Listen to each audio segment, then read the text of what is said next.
for all coming tonight. This is Jason Matthias with the True Food Solutions Food Leaders Series. Tonight is August 20th, 2012, and we would like to welcome market gardeners Gerred and John Roberts from Texas. I'll go over their bio here in a minute, but just to start, let me give you a little bit about myself. I'm a husband and father of 5. I've been gardening my entire life since I could at least crawl. And I'm an Air Force veteran, an entrepreneur, and the founder of True Food Solutions. For those who may not be familiar with us, we're an online community for food enthusiasts of all sorts, whether you're a gardener or a foodie, an activist or a homesteader or anything in between. We offer a venue for people to connect with each other and share their knowledge and develop and implement real solutions to reform our food system. So it's really about sharing and learning, which is where our tagline, Growing Ideas Together, comes from. We'll tell you a little bit later about some of the other features on the site. If you haven't already signed up, we encourage you to register and take advantage of those. To introduce our guests tonight, we have Gerred and John Roberts from Texas. Gerred is a farmer. John's a businessman. They have a market garden outside of Fort Worth, Texas. And on just 1/5 of an acre in a subdivision, they have grown to supply about 9 or 10 families with seasonal produce. It's a very inspiring story. I met Gerred and John at the Reformation of Food and Family Conference last month in San Antonio. I was very captivated about their story, and I think that their story exemplifies one of the key solutions to reforming our food system, which is for more people to start being producers rather than just consumers, and by providing food not only for their own families but also for their neighbors. And I think their story really provides a way of showing that you can do a lot with a little, and they're going to talk tonight about that. So without further ado, I'd like to turn it over to Gerred and John to start with their presentations. Gerred and John, are you there? We are here. Great. Who's going to be going first? I will be. This is John. Hi, John. Okay. Thank you so much, and you can go ahead. Okay. Well, let's start by giving kind of a background, kind of the beginnings of us farming. We actually have a heritage of farming that goes back to our grandparents. My paternal grandfather was a cowboy out in Nevada and California, and my maternal grandfather was that. And then my maternal grandmother grew up on a farm out in California as well. And then my paternal grandfather, he raised my father and his whole family on an apple orchard up in central Washington. So we have a background of farming.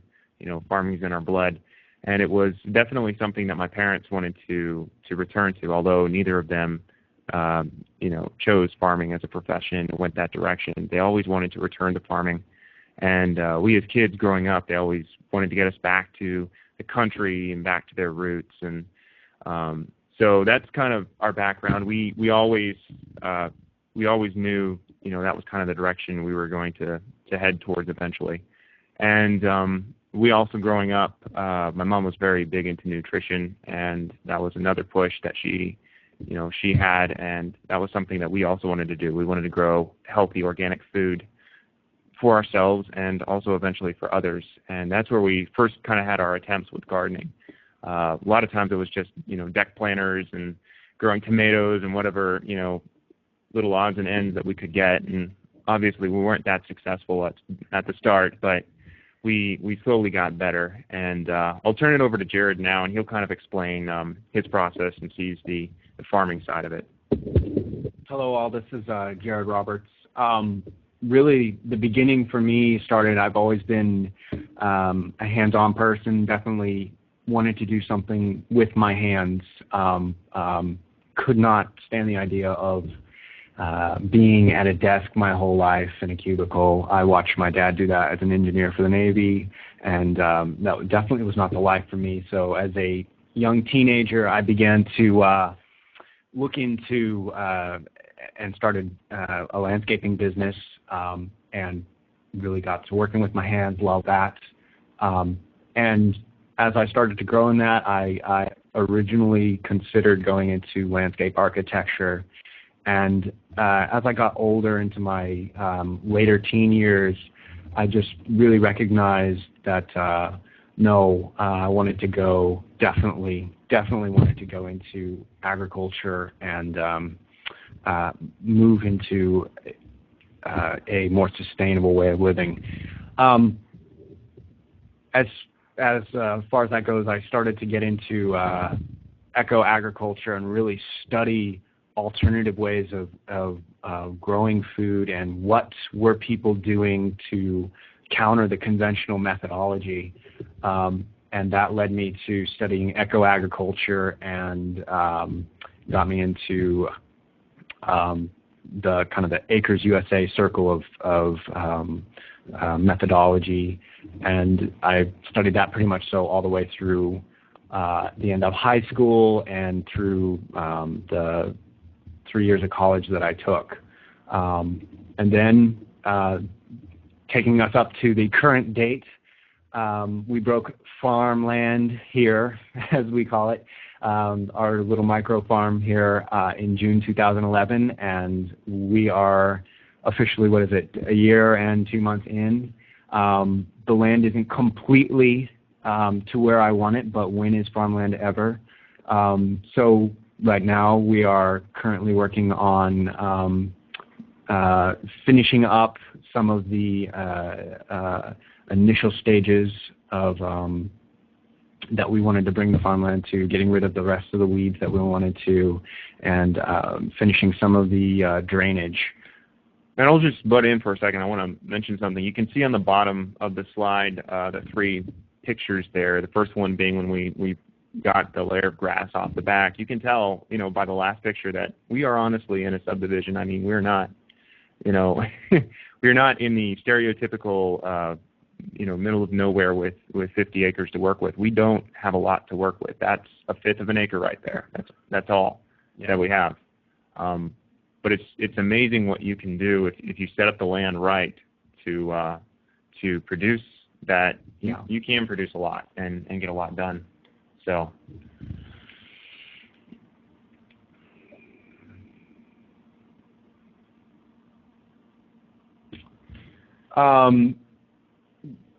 When Jason Matthias asked us to do this, he really, wanted us to tell our story, and since the last year or so has been just an incredible amount of engineering and work and learning as we go, I thought it would be good to really just show my process and what we've done and give you some thoughts as far as just really what I feel is important if you're beginning to look at becoming sustainable in your the amount of space you want to grow in, or just even in a small garden, or whether you want to go into even market gardening and start growing for others. First and foremost, really understand these really 3 key areas that I really feel are important: maturity, mobility, and mission. And these affect the way you will design things, the way you will look at cost and everything. Starting with mission, know why you're doing it, know your passions. What are you going to grow? What do you want? What do you like to grow? What is your cause? Know why you're doing what you're doing. For me, this garden, I say this garden very specifically because my goal is to expand into larger acreage, as I'll explain later. But my goal for this space is to utilize the land we have to practice and hone our skills for a larger farming operation that will serve our community and region with high-quality organic produce. Really why I feel this is so important, as any business leader or businessman will tell you, is always start with a mission statement. It's important to know why you're doing it, so that when you get discouraged, or you've got multiple people working on a project and they've got different ideas of why we're doing this or what's important, that you can go back to that and really say, come back to that and really state, hey, this is why we're doing what we're doing, so that you don't have conflicting things going on. I think that's incredibly important. Example, and I know my dad's listening in, but we have kind of two different views of why this is going on. From my perspective, I'm very much so looking at it as, okay, we're using this to expand into a larger space. So growing on every square foot of the land is not as important to me as engineering the land and really researching and honing my skills. Whereas for him, the goal is to grow as much food on a little land as possible. That is a sub-goal for me, but not as important. So sometimes that has, in the little decisions played, we kind of get a little, can get testy with each other with that. But beyond that, it's just good to always have a mission statement and know why you're doing what you're doing. Maturity, again, as we go through the slides, you'll see why this is so important to me. Plan ahead of time. Know where your garden's going to be 5 years down the road. What your crops will demand, what amount of time you and your family will need to commit to maintain this. A real good example of this is trees. Right now, I'm not doing very much with the trees. I have 26 trees and probably 18 varieties of fruit that I'm growing. Right now, I'm not doing that, but in 5 years, I'm going to be pruning and maintaining and picking and everything. So while right now I'm not doing that, you need to look ahead of where you are to see how much time am I really willing to invest in this? How much time do I really have to put into this? Know those things. Really start to look at the amount of time that you want to put into that, because as your crops mature, as things mature, as your land matures, you will be adding amendments. You will be doing all kinds of amending soils and adding things to the garden. Maybe changing the way you're growing as you learn. Really know how much and what you want to do with the land. And then mobility. This you'll really begin to see as I come down into some of the slides and describe my process of design. Is know how create a garden that has the most mobility, has the most ability to be conformed or transformed in any way possible that you may come across. Example, again, is right now I'm growing mostly vegetables, but if I were to, say, want to become completely sustainable and instead of growing for 9 families, just grow for myself, well, I may want to transfer some of that bed space into, say, growing cereal crops. Well, I may want to then re-engineer my beds to not have rows, but maybe be a plot where I have it, completely in cereal crops. Well, if I designed it such that I cannot change the structure of it to fit a new model, then I'm not as mobile as I could be. I feel that's very important, especially in our society with the changing nature of things. It's so important to be able to be mobile and be able to quickly adjust what you're doing and the methodologies you're using.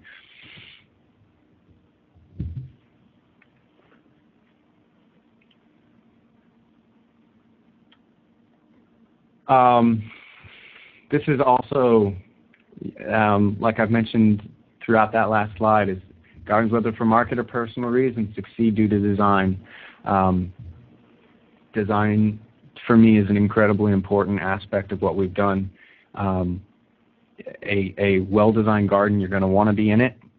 A poorly designed garden, you're not going to want to be in it. It's I think, as simple as that. A well-designed garden, you are going to be growing a lot of food in a well-designed garden. In a poorly designed garden, whether it's poorly designed based on environmental factors, or just bad placement, or any myriad of possible reasons. You really, design is an incredibly important aspect of the process of market gardening, the starting of it. I'm really love, as I said, I wanted to go into landscape design originally, so I really like to do graph drawings and technical drawings. So I did an incredible amount of technical drawings to hone exactly what I wanted it to look like before I even broke land. I probably spent 3 months looking at different things and trying different designs. Don't try just one. Try several different ways. You'll allow yourself to, even designs that you think, no, this won't work, or you may see something in a design that's unworkable by itself, but maybe one aspect of it will be incredibly useful in the end product. And I'll just butt in for a second because I want to mention something.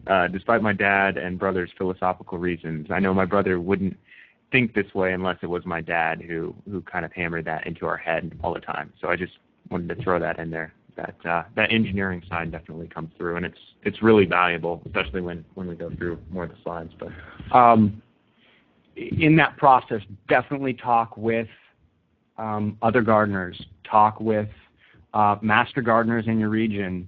Talk with farmers. Get a lot of opinions about how to design your garden. For me, for example, I spoke with several of gardeners and market gardeners in my region, and went down to a sustainable community in Waco and took classes down there and got advice from them before I even started to break ground. Really started to hone exactly what I wanted my garden to look like before we even got going on that. And also another thing that's really valuable, which has come in handy for us, is check your local universities. For us, thankfully, we have Texas A&M down here, and they have obviously they're more focused on supporting big ag, and that's where they get a lot of their grant money. But we've been in contact with Texas A&M since we've started. I mean, even before we broke land, I want to say. And if you go to your local public land grant universities, particularly those focused on agriculture, they are super helpful, and they'll most of the time, they offer, if I'm not mistaken, free soil samples and different things. Well, no, not free soil samples, but other stuff. Anyway. Yeah. So. I'm actually going to break in here real quick and just double tap that one. I actually went to Cornell, which is the land grant for New York. You guys could hang up the speakerphone for a sec. Sure. Sorry about that. And Cornell actually has a fantastic website for gardeners. And I'm assuming there's probably similar resources as most of the state colleges. And the big benefit of it is, at least with the one that Cornell put together, is that it gives a lot of advice and specifics for regional variances. So, Cornell is in upstate New York, and the weather up there is cold in the winter, and sometimes the transition seasons are difficult to deal with. So it gives specific, management techniques for certain types of plants, even down to the species, pole beans versus bush beans, that kind of stuff. That is very, very helpful if you're in a region near one of those colleges that they've kind of designed the guidance for. So I'm assuming that Texas A&M has something similar that is going to be very well tailored to the more arid climate in Texas, whereas Cornell is much better for like the Northeast. So I'll leave it there and let you guys jump back in. Awesome.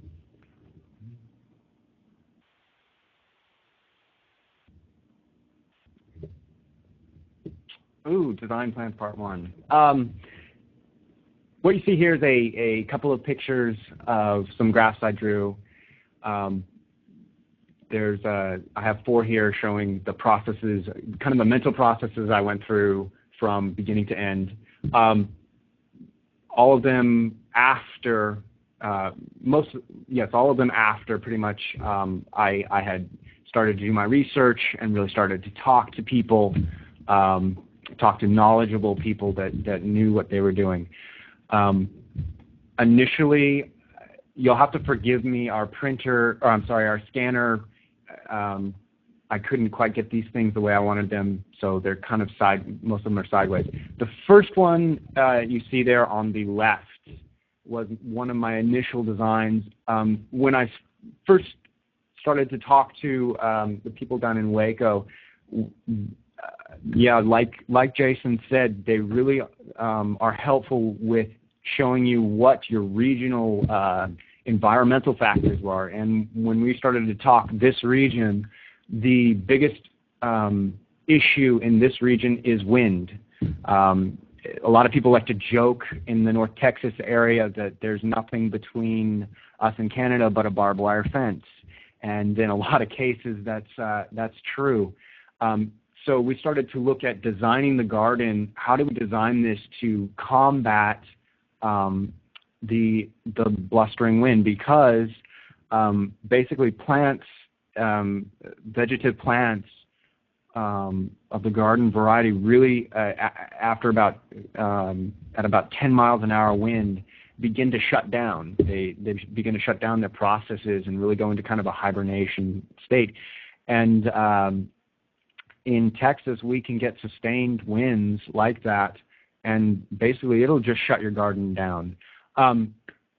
What we did is we went ahead and said, okay, let's build a symbiotic relationship here. We want to put trees in, so let's put trees in and build the garden between the trees. We get primarily southern winds in the summer, so coming up from Houston, and in the winter we have winds coming down from the north.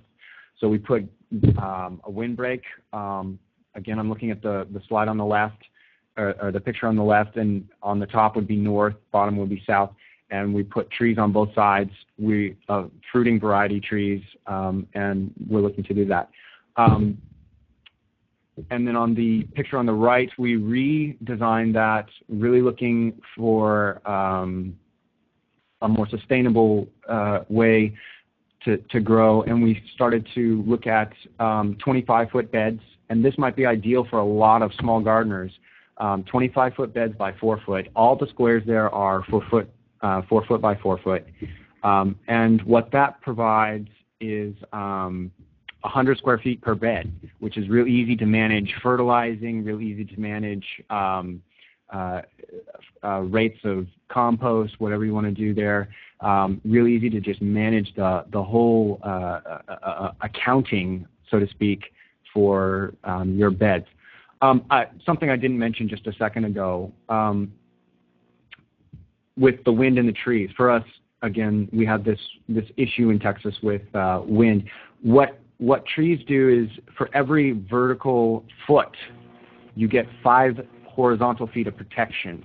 So we looked at the semi-dwarf sized trees as getting to, at their apex, about 15 feet tall, and said, well, then we will be getting about 75 feet horizontally of protection against wind when the trees come to maturity. And so most of our design process was based on that idea that from the apex of the tree, you'll get about 75 horizontal feet of protection and put all our beds inside this kind of break space.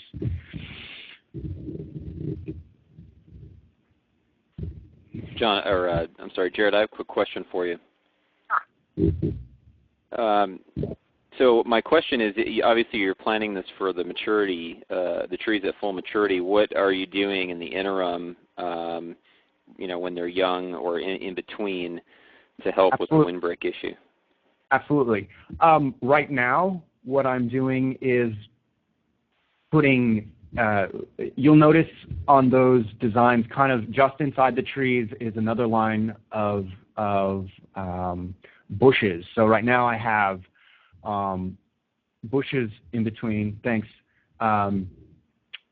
The slide on the left, again, is another semi-plan, and the slide on the right is what I have right now currently. So we'll just go straight. We'll just go ahead and work with that slide. Basically, just inside the trees on the north and south side, what you see is berry bushes. So those will grow and mature a lot faster, and I've already actually they're semi-mature now. I will start producing off of them next year. So on the north side, which again it's sideways. I'm sorry. North side is on the left. On the north side, I have blackberries. I have 120 feet of blackberries. And on the south side, you can see on the upper right side, I have 50 feet of raspberries. And what I have done in the interim is we're planting on the outside edges of the garden space itself tall plants. So on those outside beds would be things like corn and okra and pole beans, so that they can act as an interim windbreak. You know, yes, they're only maybe 6 feet tall, but they will provide a windbreak in the interim until the tree gets to maturity. So that's kind of what we're doing right now to work on kind of building interim systems with that. Before you move on, I want to go ahead and talk a little bit, because one of the main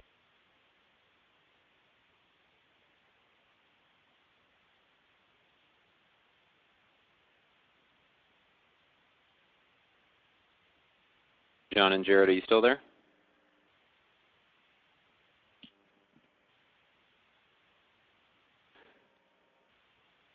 All right. Sounds like we lost their audio. I'm going to make sure we can get them back.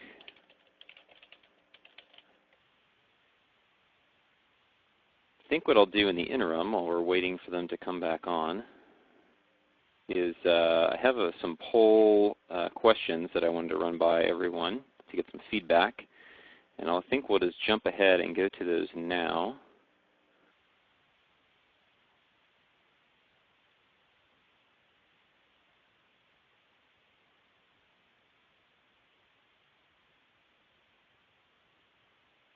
Give me 1 second here. All right, here we go. So if you would, as I ask each of these questions, if you would please just type into the chat box your answer. I'll give kind of a, just so I can help separate the different the answers for each question. I'll give a little keyword for each one so that you can see what it is. So I'm wondering if you're currently gardening, and if you are, how much of your current produce are you growing yourself? So if you could just enter the word grow and the percentage that you're growing versus your total consumption of vegetables or fruit or whatever else you're growing, an estimate of that in the chat box, that'd be great. And it doesn't have to be exact if you just give a rough estimate. I'm curious to see who's gardening and how much of your own produce you're actually growing for yourself at this point.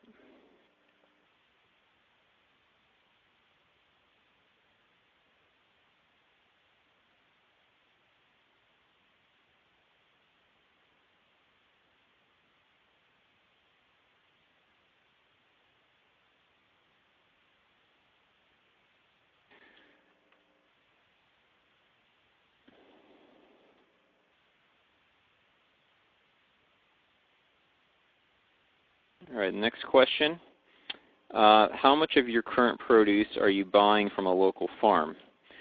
And when I say local, I'll say this is be defined as you're either getting it direct from the farmer, you're buying it at a farmer's market, or you're part of some kind of a CSA or some kind of a co-op where you're getting it through maybe one intermediary.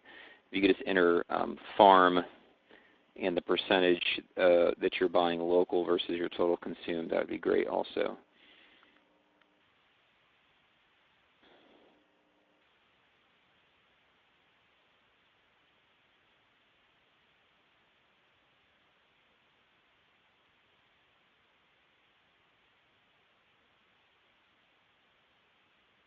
Seeing some encouraging answers, getting 25%, 50%, 90 to 95% from the farm. That's great. Okay, the next question, just continue to answer those as you can. Next question, a little off topic for this webinar, but in the same vein. What, if any, meat are you buying locally from farmers? And for this one, just enter the type of meat that you're getting. If you want to enter a percentage of your total meat purchase, that'd be great too, but I'm more interested in what types of meat you might be buying locally direct from the farmer. And again, this would be either direct from the farmer or through like a single point intermediary, not through the mainstream modern distribution system.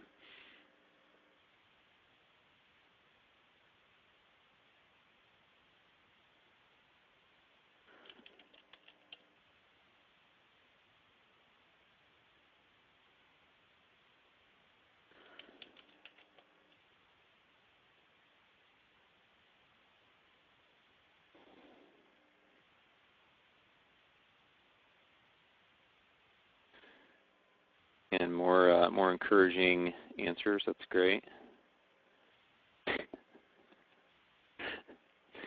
Carrie, do you really get squirrel locally? Is that like you're harvesting yourself, or you're actually buying it from a squirrel farmer?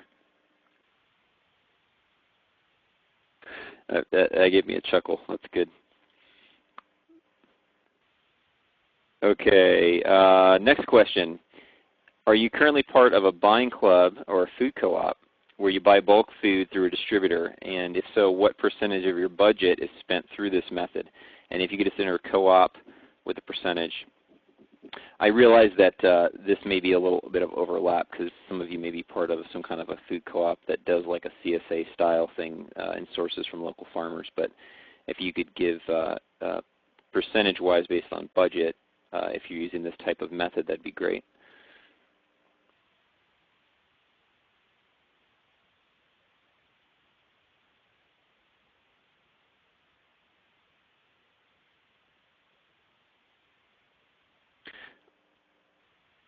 I'll actually, a lot of people are saying no co-op, so I'm going to ask a follow-up question that's not, I don't have on the slide, but of those you who are not doing a buying club or a co-op, would you be interested in doing one if you had the tools to do so? So if you just write co-op no but interested or something like that, that'd be great. I find that actually is a common situation where people are not doing one, but it's because they don't have experience and they can't find one in their local area. Okay, good. Thanks for your feedback. And the last question I have here is, would you or your friends be interested in an online tool that would help you source and purchase from local farmers? And if you could just enter the word web with the number of families that you know that would be interested, including your own, that'd be great. Part of the reason I asked this question is because while there are tools like Local Harvest and others like it where you can it's like a directory site where you can look up local farms and stuff, I think that one of the difficulties that people have is not just finding the farmer, but making it easy to source multiple products and or source from multiple farmers. And so one of the things we're looking at doing with True Food Solutions is trying to figure out where the need is and possibly develop solutions along those lines. So I appreciate any feedback you can give on that. And a lot of these, realize this is just kind of a very unscientific poll, but it is qualitative in nature, provides some good feedback with the attendees that we have. So we do appreciate your feedback, and we will probably follow up with one or more surveys that have a more scientific flavor to them later on. So if you're interested in providing more detailed feedback, would appreciate if you look to participate in those as well. John and Gerred, are you back on the line now? We're on the line. Can you hear us? Yeah, we are. Okay, hold on just a sec. Let me go back to the slide you guys were on and get that queued back up for you. Okay. All right. Are you guys ready for the final garden bed plan, or do you want to do I'll put up part 2 slide. Go ahead Here's and put the it on part the 2 slide. slide. Okay, here we go. Yep. All right, you're back on. Go ahead. Okay, dream garden plan. This basically implements everything I've learned so far. If I were to take everything I've learned, along with my mission statement, along with maturity, along with mobility, this is everything I've learned and everything I would add. I mentioned before that I have 15 solenoids in there and 1,000 feet of pipe leased. What this does is this really would have cut down on my costs an incredible amount. And why this is important to me is, again, I'm looking at this as a learning ground for going into a larger operation. So looking to build an efficient system for me is highly important. This model right here would use a total of 6 solenoids, and would have on the right side, you can kind of see some of my notes there. The current garden I have right now has 26 trees. This alternate plan would have 16. The current garden has about 300 feet of berries and grapes.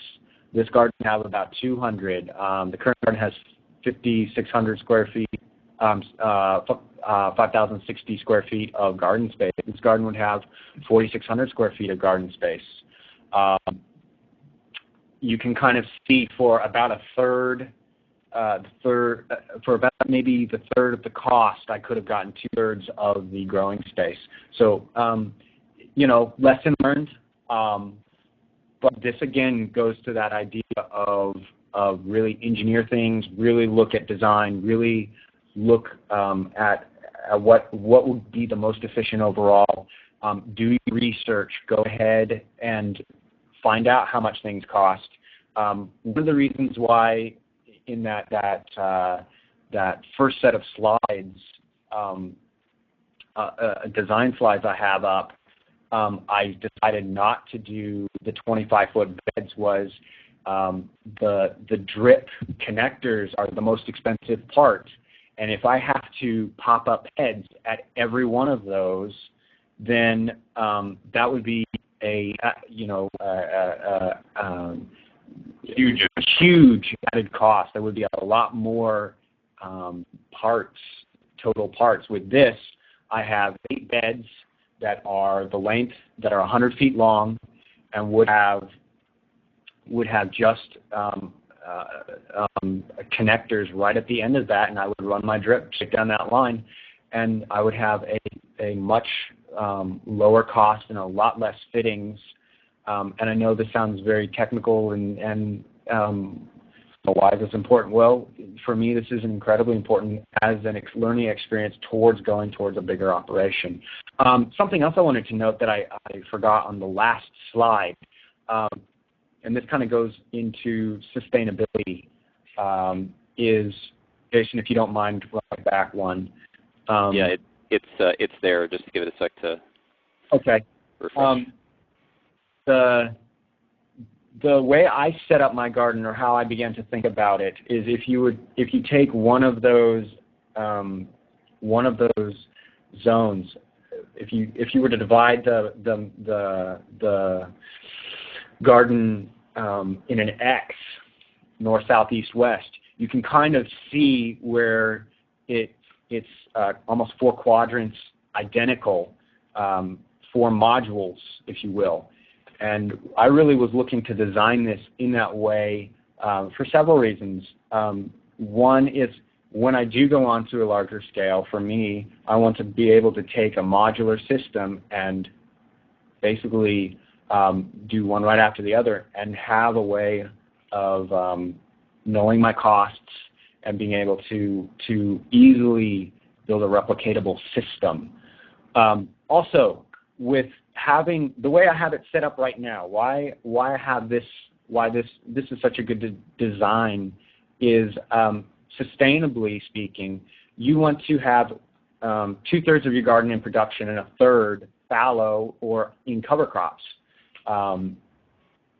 And so what I have is three modules, and this winter I'm going to be cover cropping the southeast corner, so the one by the raspberries down there on the upper right side. It's going to be cover cropped in vetch that I will till in the spring, and on the upper two I will be planting in for the fall garden. So you can kind of see, again, engineering, designing, paying attention to all the little details really counts towards a successful garden.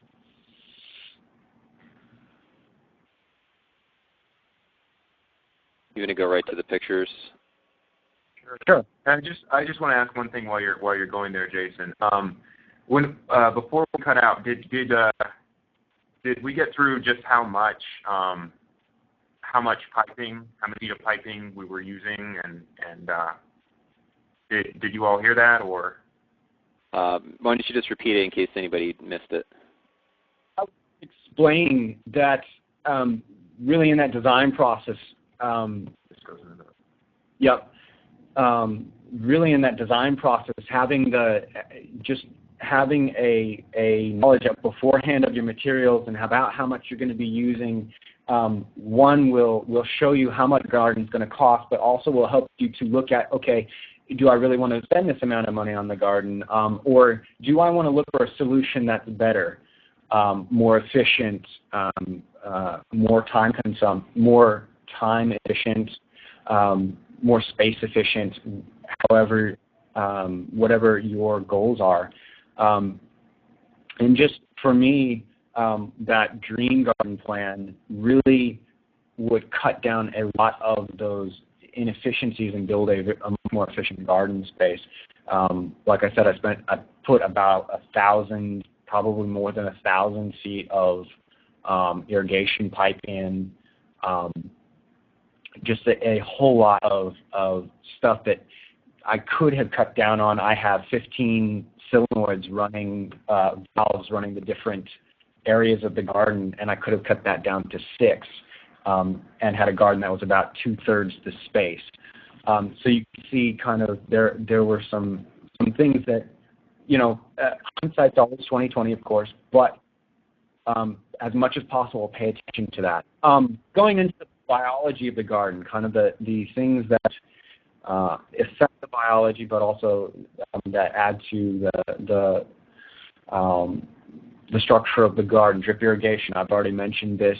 I think it's a valuable way of watering the garden effectively, efficiently. You're putting water.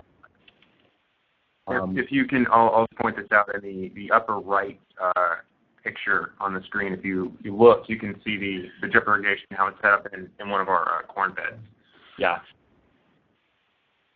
And the drip irrigation, it gets right to the roots. When you use spray, you are spraying the leaves of the plants. If you do that, during a time when there's not a lot of wind or a muggy time, you could be encouraging disease.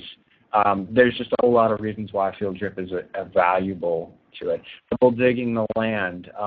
There's controversy here. Some people really like doing this. Some people think it's a waste of time. For me, I had to. Because in the initial stages, my land back there was not level at all, so I had to come back in with a small cat and level the land, which left it very compressed. So my beds needed to be double dug, which is basically a process of using a fork and shovel, and with the fork digging up, going down another foot, digging back, putting the dirt back on. It but did prep the beds very well. Cover cropping, I mentioned that before momentarily. I'm a huge believer in cover cropping for sustainability.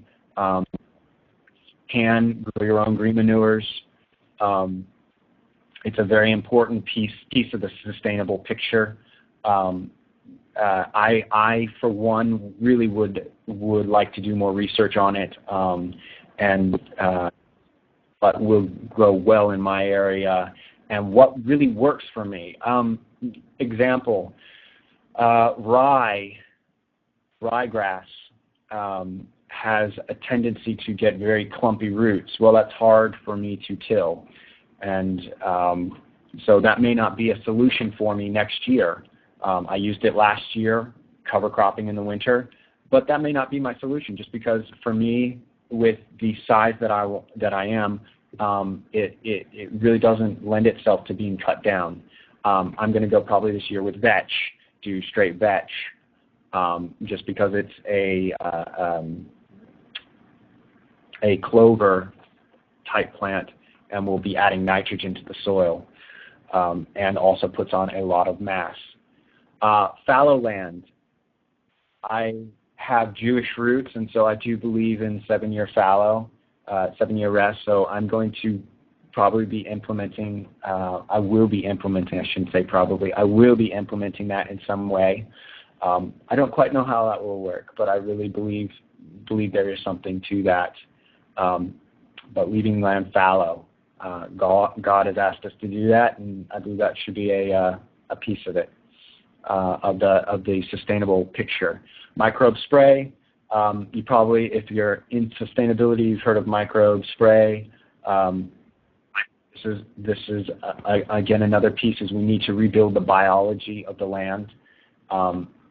It has been pretty well destroyed by conventional agriculture, and I really would think this is a big piece of it. Organic amendments, again, build up your soil with organics. I'm sure there are people who are much more knowledgeable. I'm still on my journey, and so I'm still learning here, just like you all. There are many organic amendments. Get your soil tested is a definite must. Really talk with farmers and people about good solutions for organic amendments. Some of the mechanical systems in the garden, you can see some of the pictures we have. We have our irrigation, underground irrigation, automated watering system, which I've already discussed, a well. If water's cheap where you are, you may not want to get it. Here in Texas, water's expensive, so we went ahead and put our own well in. Not to include, I mean, if you're on city water and they have a lot of additives that are in the water, you might not want that. You may not want that as well. Yeah, that's a something you need to think about. We put in a light bulb pole just because it gets hot here in Texas, and in the middle of summer you want to be able to work at night or early in the morning. So we put a light pole with 6 lights on it so we can see out into the garden and can do work at night. And you can see the upper right, we're designing we have built a Quonset hut out of a old trampoline, and we'll be utilizing that with, not this year because we built it late this year, but we'll probably be using it late in this fall to protect crops, and next summer we'd like to put shade cloth on it and try growing summer greens and see if they can stand the heat. We'll keep you updated on that.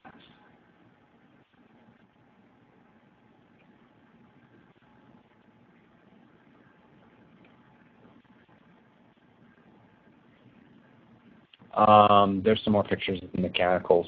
I will note here that the picture on the right, you're looking into our well, and what you're looking at is our the feeder line to all of the drip irrigation.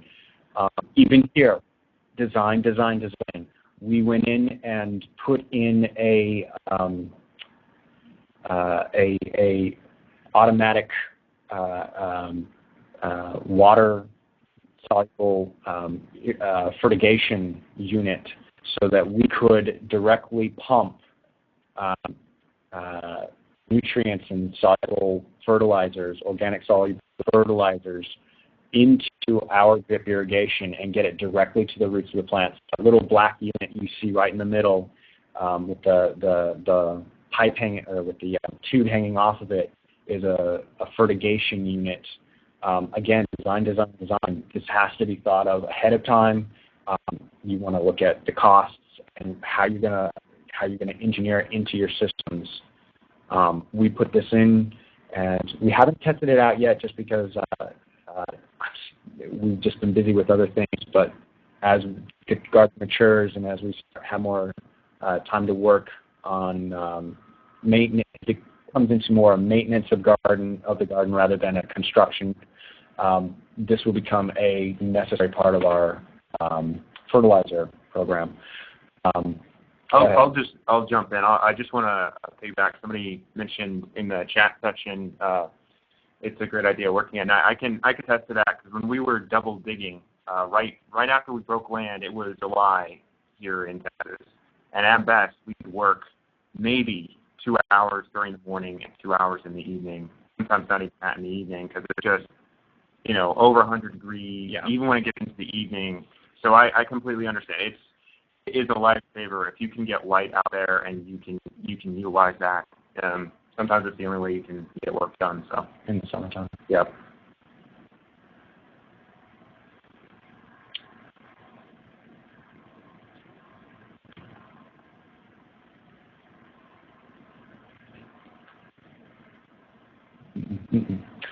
Here's some more pictures of the garden. You're looking at it from the northeast side into the garden space.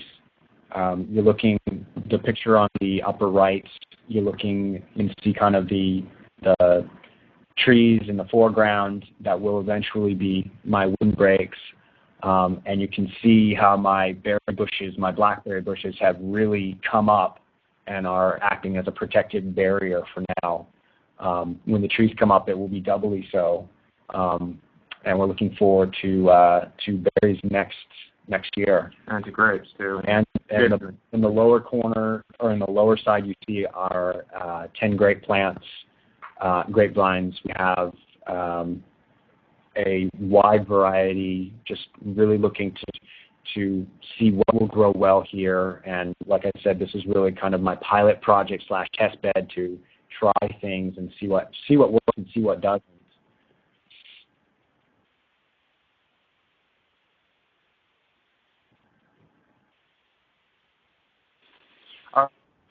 Where I'm jump in, and you can probably tell I'm not knowledgeable on anything farm related. Definitely not my forte. I went to college and I studied writing, so that's my main focus in life. I love to write. So really, when it came to this whole idea of gardening and farming, it's not something that I just immediately thought about. But like I said, it was kind of a mission and a vision of our family to eventually get to a place where we would start growing a farm. And our farm's name is actually Aurora Glory Farms. We don't really call the garden that, right? Like Gerred mentioned earlier, it's something we're getting to eventually. But right now, the mission, the broad-reaching mission that we have, is to provide high-quality organic food so we can be a part of rebuilding a healthy community and world. And that's our goal and what we want to eventually get to. And that's kind of the rubric that I worked with when I started to get into the marketing side. And I honestly, when I started to when I kind of stepped up and said, okay, I'm going to do the business side of this, I really didn't have much experience. I was a minor in business in college, but quite honestly, until you get your feet wet, it's just all words on a page. But this is kind of an idea of how we jumped into it. I'm a big people person, so I definitely like to get the word out there and let people know and talk to people and share ideas. And the first thing that I jumped into was Facebook marketing, and really it was just sharing what we had. Like the first 2 weeks after we really started to get production in there, we didn't really know how we were going to market or who we were going to market to, but I actually just let the market come to us. And I think in today's day and age, you'll find that the market is there. It exists. People out there want sustainable organic food. It's something they desire, and when they see somebody doing it and they see a really good crop coming in, that energizes them to ask questions and to see if they can get involved. So that's really how I started kind of marketing the farm. And from there, I had a couple people start to respond back and say, hey, are you wanting to supply other people? And that's where I started to build our market base. And there's a couple things that aren't necessarily in the slides, which I will definitely throw in here. The way that we went about marketing or getting the prices that we wanted was going to organic stores. Actually, no, that is on one of the slides. I'll get to that. Let me just finish with the rest of this and get through. Currently, we are supplying 9 families plus our own, so I can say we are at 10.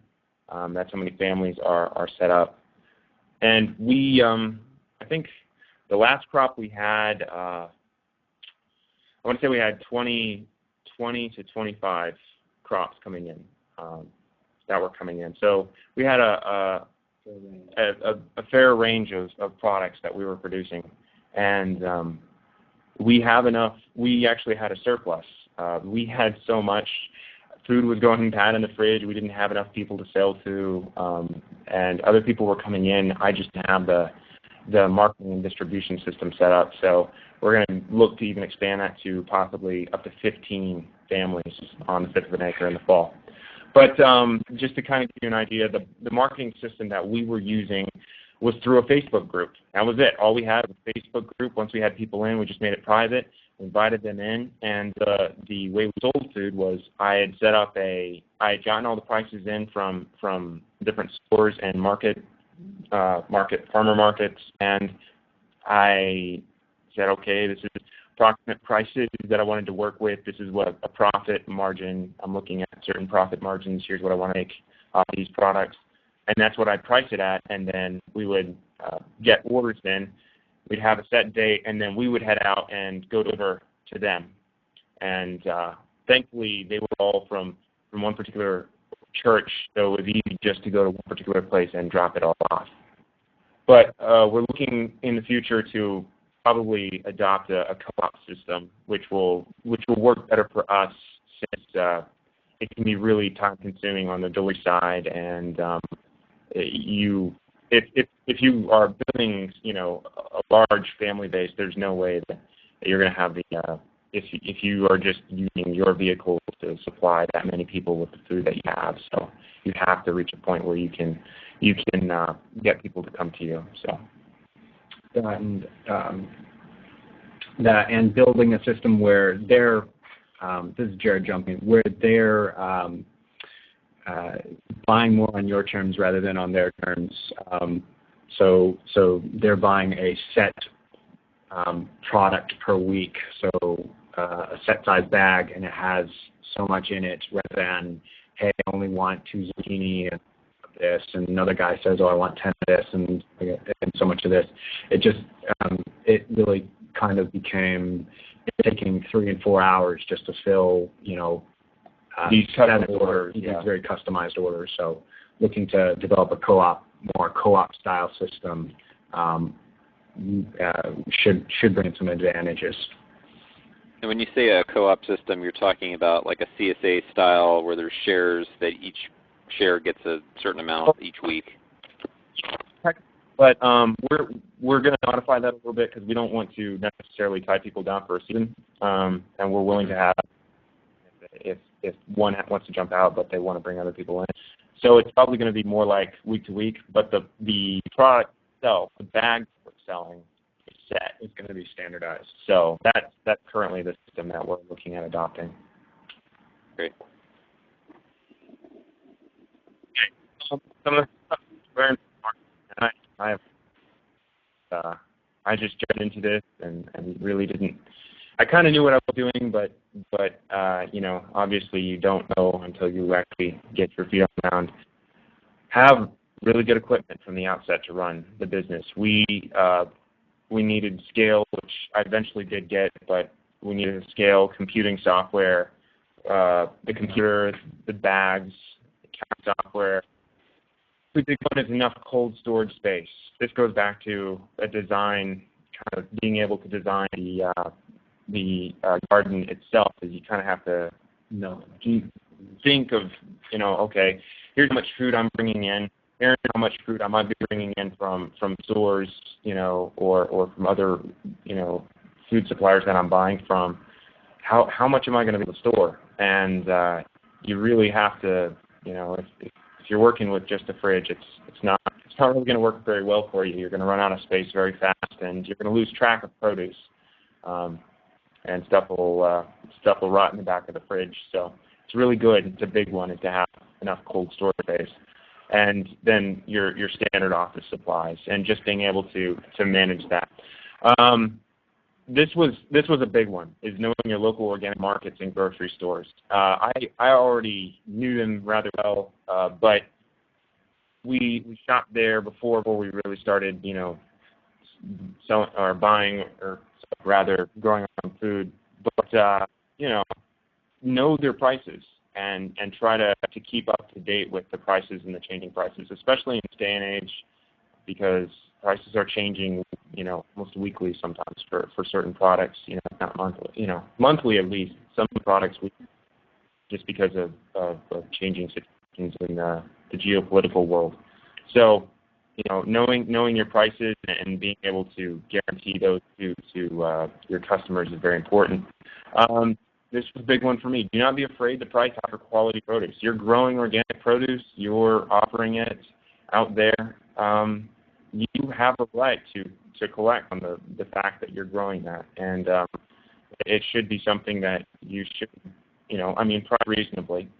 But even we found that people, because they were buying from us and they were buying high quality produce, they were honestly not having to buy other things. So it even works out for them, because we actually lowered some people's grocery bills, even though we were charging more than other stores, because they were buying a lot more products, but they weren't as nutritious. So it's something to consider. And then your best marketing tool is developing a relational farm. This is something that's really big for me. Obviously, like I said, I'm a big people person.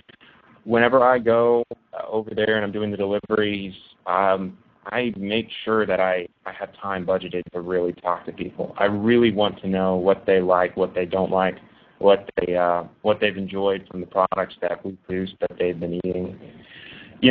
A big one is there's some people that buy from us that have children and babies, and when you're having a baby come up and you're needing it, you're trying to fit with a mashed vegetable, you want specific things, and so that's something that's turned out well for us to be able to know those things and get from them what they really want.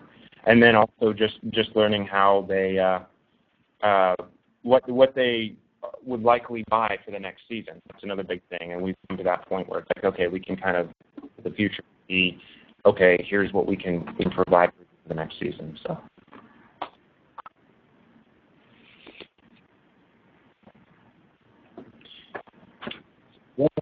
This is Gerred again. So what next? You've kind of gotten a picture of what we've done over the last 4 years, from researching in eco ag to spending time building models and building drawing graphs and talking to people, to actually breaking land, and now we're at the stage where we're getting ready to go into a fall season. What's next? Well, there is a fall season, and I am germinating seeds for that and setting up the land for the new season. We are really excited to see the vineyard and the berries mature. That's an exciting piece of the pie that we really pie, no pun intended there, we really would like to make some pie out of those berries. But that's an exciting piece of it. Beehives. Actually tomorrow I'm going to go pick up 8 colonies from a guy up in Collin County, a couple counties over, and we will be official apiary here. Chickens, we've looked at some chickens. They are an incredible source of protein and provide a weekly supply of protein through eggs. Something we've been wanting to not do, but it just there's way too many grasshoppers. Yeah, way too many grasshoppers. We need those chickens. Leasing farmland, we're looking at eventually, like I said, my goal is not to stay here, so eventually I would like to lease farmland or lease to own and grow my operation to something that I could apply a greater portion of the people in my region. A opportunity has come up to look into leasing some floodplain land, which is owned by the state. But because it's on a floodplain, it has potential to be very fertile. So it could be a great opportunity to take a risk here because you could flood, but in most years it won't. So it could be an incredible opportunity there. I have a huge interest in aquaponics, and I would like to, as we grow, maybe start off small and try it and see if it's something that we could fit into our system. We have out capacitated our garage. Our garage is stuffed with stuff just because we've started this. We've got tools and equipment, and it's time to build a storage space for that. So we're going to be looking late this fall as our crop is maturing to go ahead and build a greenhouse/storage space on the back land, something that we'll be able to store all of our equipment and will provide a place for me to germinate seeds in the spring. So looking to get my Master's Gardener certificate through the Fort Worth Master Gardeners program either this fall or next spring. It's, I think, a valuable tool to have. You become, by getting your Master Gardener certificate, you become a resource to your region. So people call you, and you can then spread the word of sustainability through the Master Gardeners program. It's also an incredible amount of an incredible tool in what you can learn. It's about, I believe, 50 hours of training from the the land grant school. So you kind of have to take and run it through your filter, your sustainable filter, but it will provide a lot of information and give you a great opportunity. Before you move on, something I forgot to mention that Measuring Vineyards and Berries brought up to me and forgot. One of the things I looked at when I was developing this was, as time goes on and my trees develop, I really looked to build my berries and trees such that I would have fruit throughout the whole year. If you start at the beginning of the year, I will start with my apricots and my early fruit. Then as I work into May, I will be getting my raspberries and blackberries. As I get into into June, I will be getting my my peaches and my nectarines. And as I move on through July and August, I'll start to get my grapes. As I move into fall, I'll begin to get my plums. And then as I get later into the fall, I'll be getting my pears and my apples. And into winter, I'll be getting things like persimmons. And all through the summer, I'll be getting figs. So just as a note, just something else to think about is building your garden in a way where you are stacking your produce and your fruit. I wanted to be able to do that just so, because I don't want to have, I would like that variety of fruit. I want to be able to provide people with a variety of fruit throughout the year. And so look at the varieties if you're looking to get into fruit trees and berries. Look at your varieties of fruit and berries based on when they mature, based on how good they are for your region, but also based on how when they mature and how you can stack them such that you're not getting a glut of fruit at one time, but you are able to have a steady supply of fruit throughout the year. Because everybody wants something sweet in their Oh basket, yes, everybody wants something sweet in their basket. That's the one thing that people keep on coming back to. When are you going to get some fruits or some berries? We'd really love some. So it's a big important thing, especially when selling it.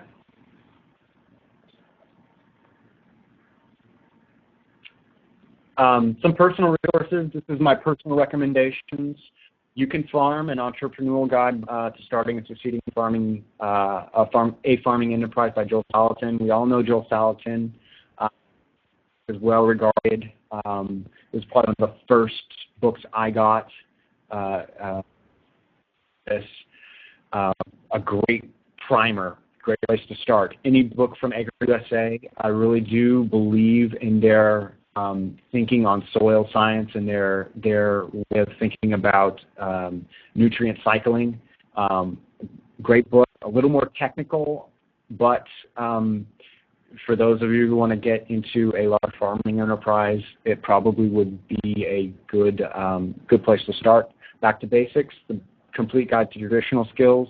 A great, just all around traditional skills resource that'll give you a good basis in canning or storage methods, your basic farming. Teaming with Microbes.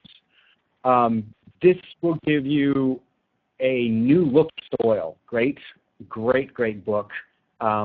Great way to really look at how your soil is not just a holder for the plants, but it is its own ecosystem that you need to be concerned about. Organic Manual by Howard Garrett. Those of you from Texas will know Howard Garrett as the Dirt Doctor. He has a great resource. Is a great resource. I have one of his books, The Organic Manual, that I refer to often. Rodale Vegetable Garden Problem Solver. Rodale is a great book also I use quite a bit for pest problems and just a good resource.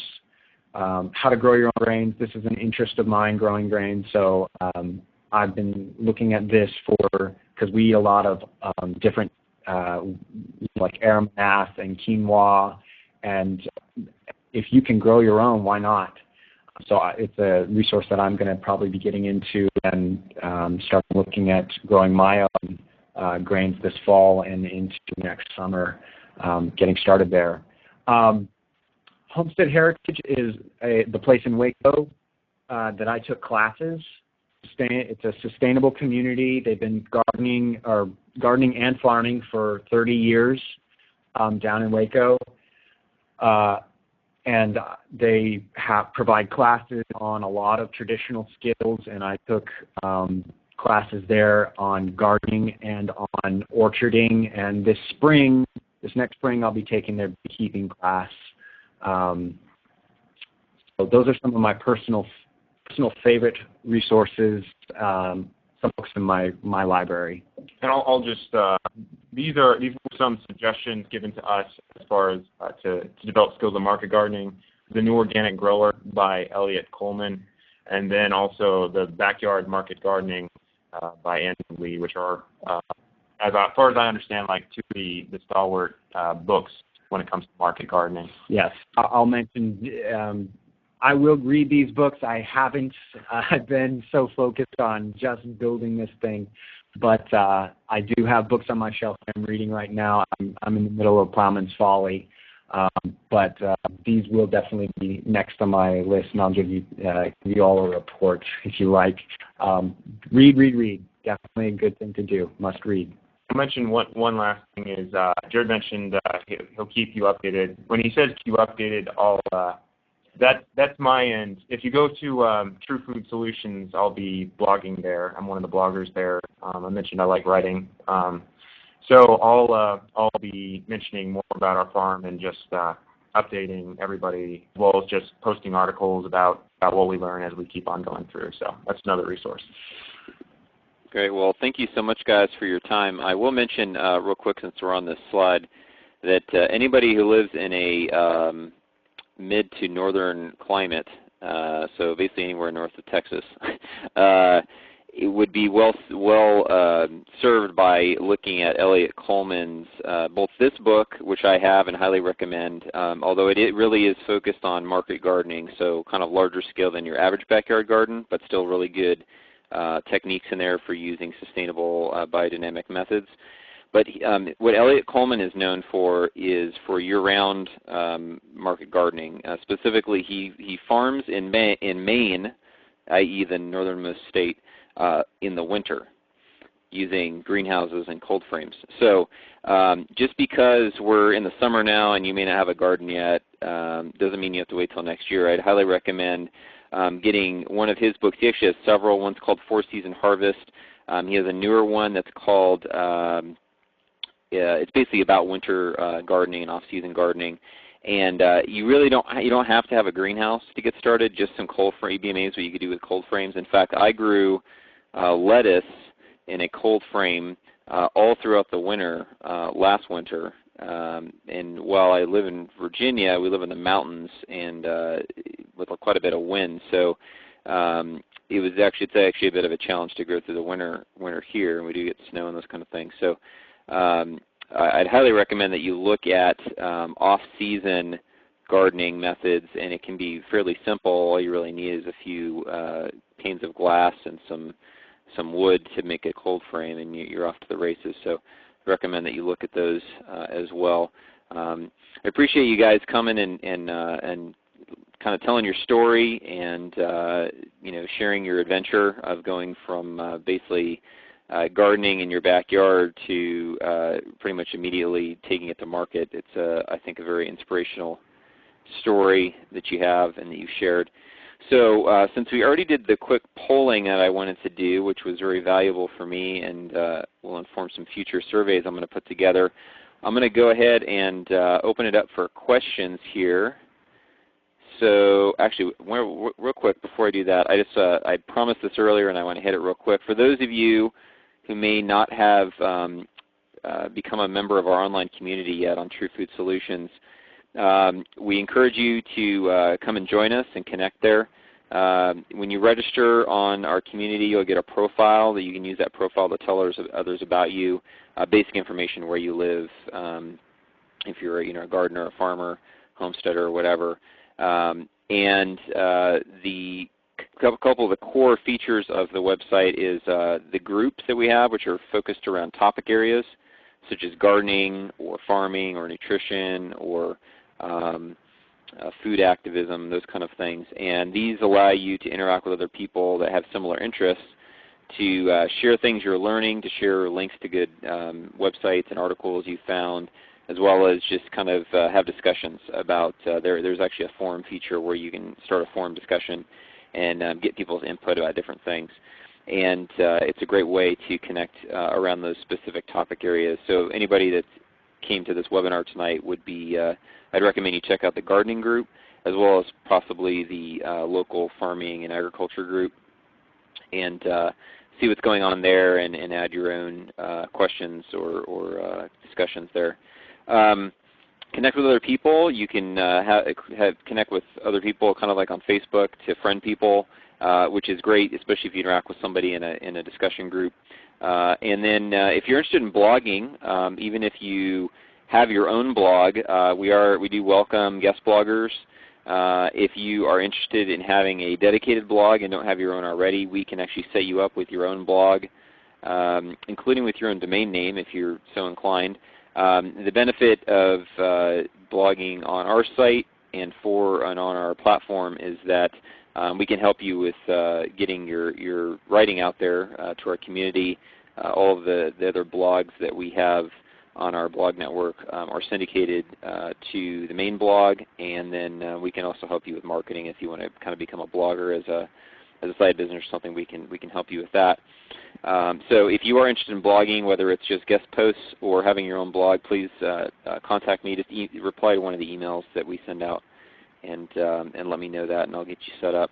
And finally, the most recent feature we've added is a questions and answers tool that provides the ability for people to ask questions, either just to get a question that they have answered about gardening, pest control, soil amendment, something like that, or to get input from other people, or to get perspectives from other people.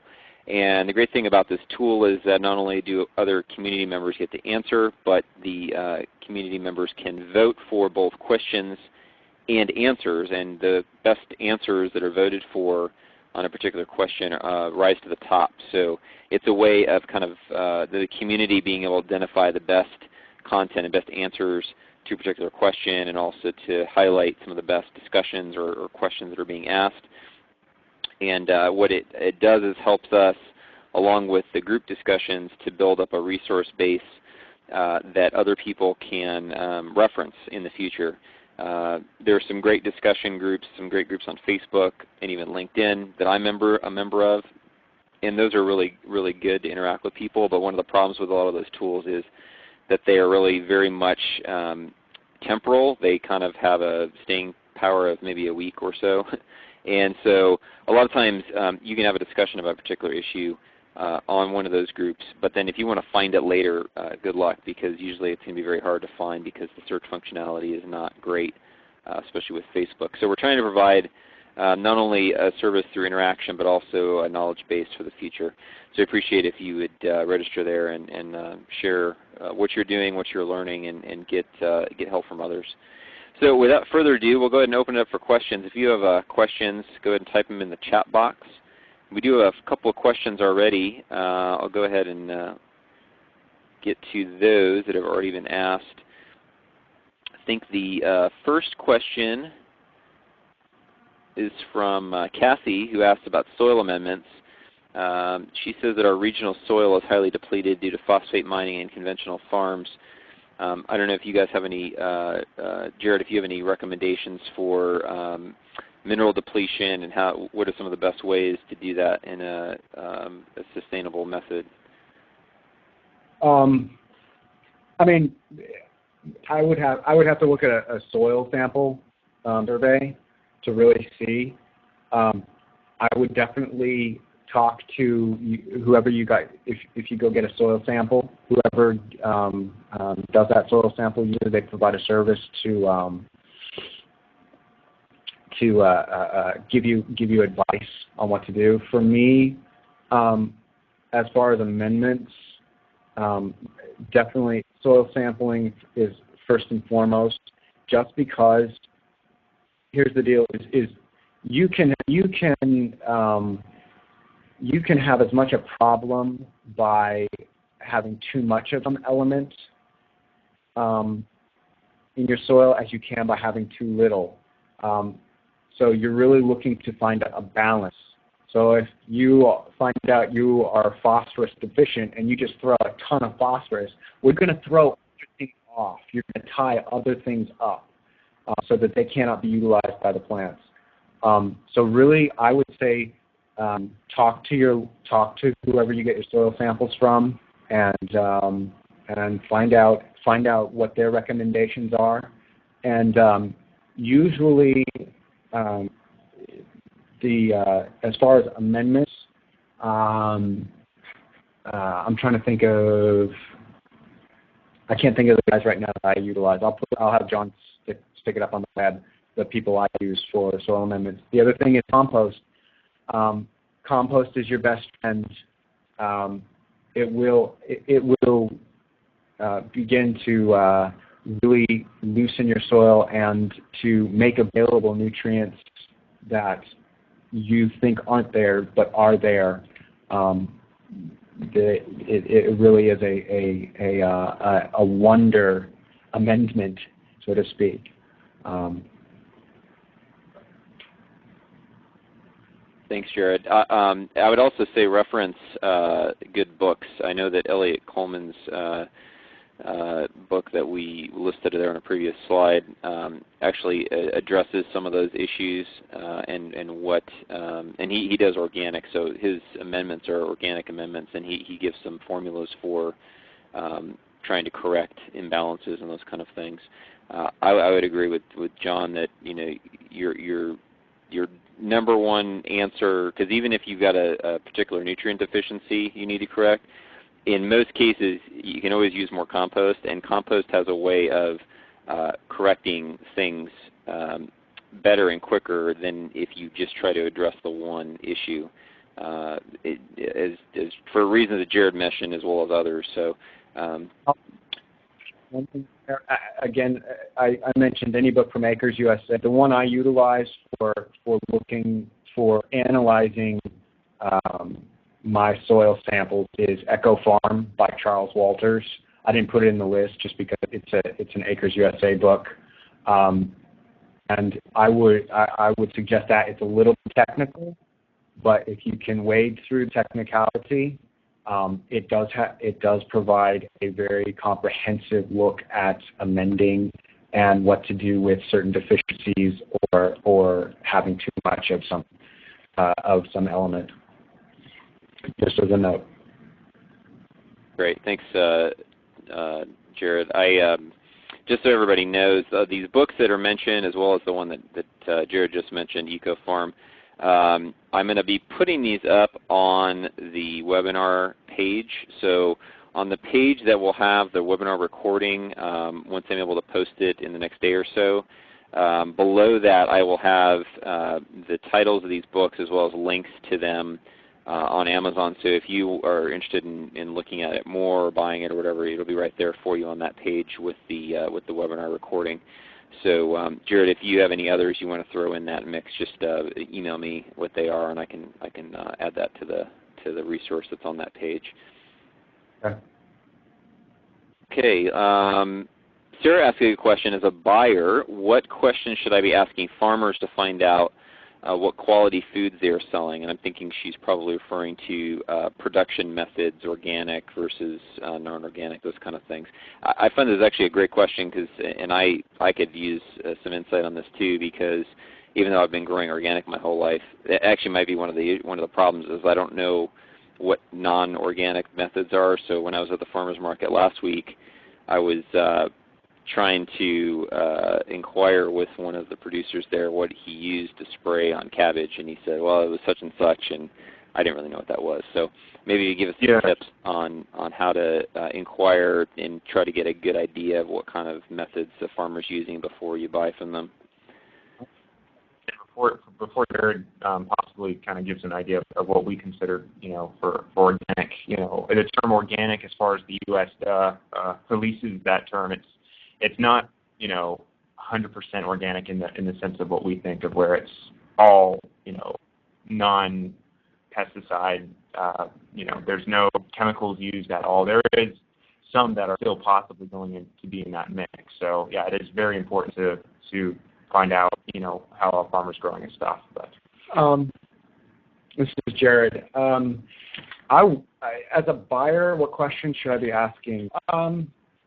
That's an interesting question, just because I've been in this so long. So when I look at something, I just kind of go, I kind of have a no. Oh, he's saying this. Research. When they say they're using this, or really do your research, and you can usually tell. But as far as if your concern is organics, and you're ask them if they're using OMRI certified products. OMRI list is the list that is basically the allowable list for organic farmers by the USDA. So that would be a good place to start. Is ask whether they use only OMRI listed products. How about you spell that for them? OMRI. Okay. And I can't remember. It's an acronym. The organic. methods. Yeah. Anyway, that would be a good place to start. Talk to them. Usually, if they're organic or they're market gardeners like we are, they've got a passion for what they're doing, and they will, if you push them, towards questions of sustainability, they will push back, and really you will find out if you're on the same page with them very quickly. And one thing I'll throw in here, at least, I guess this is not exactly buyer side, although this could definitely be a cue for you. One thing that we're willing to do is we are completely open. We have told all of our buyers, we say, if you want to come out anytime, within reason, don't come at 2 a.m. because we probably won't be there to greet you at the door. But, within reason, you can come out to our farm at any time and see how we're growing. If they're willing, if they're open to you and they're willing to show you how their process works, that's definitely a step in the right direction for them.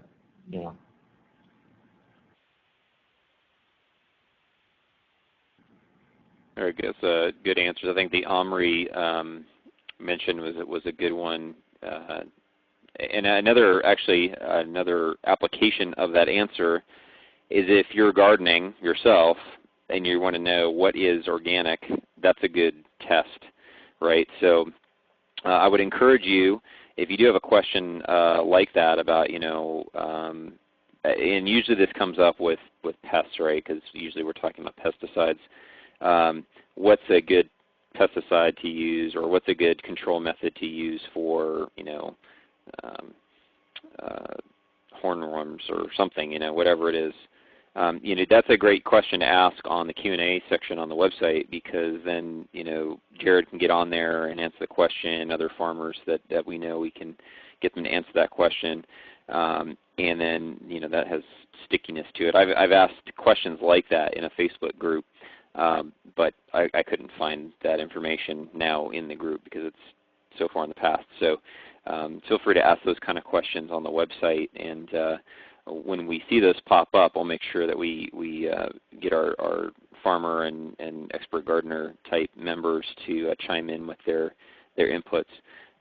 So that's a good segue, I think, into we're doing Q&A time now on the webinar, but bring your questions online and ask them, and they can get answered even when we're not here in this forum. So, is anybody? Go ahead. I'm sorry. One thing I'll just throw in here. This is John. As far as quality foods, it all starts with the seeds, and that's one thing. If they can, another thing is seed sources. And you need to really know where they're getting their seeds from. Whether they're getting from the farm, whether they're heirloom. That's huge. I know this is perhaps more general for us, but if they have the knowledge, where their seeds are coming from, that's another big point for them. So.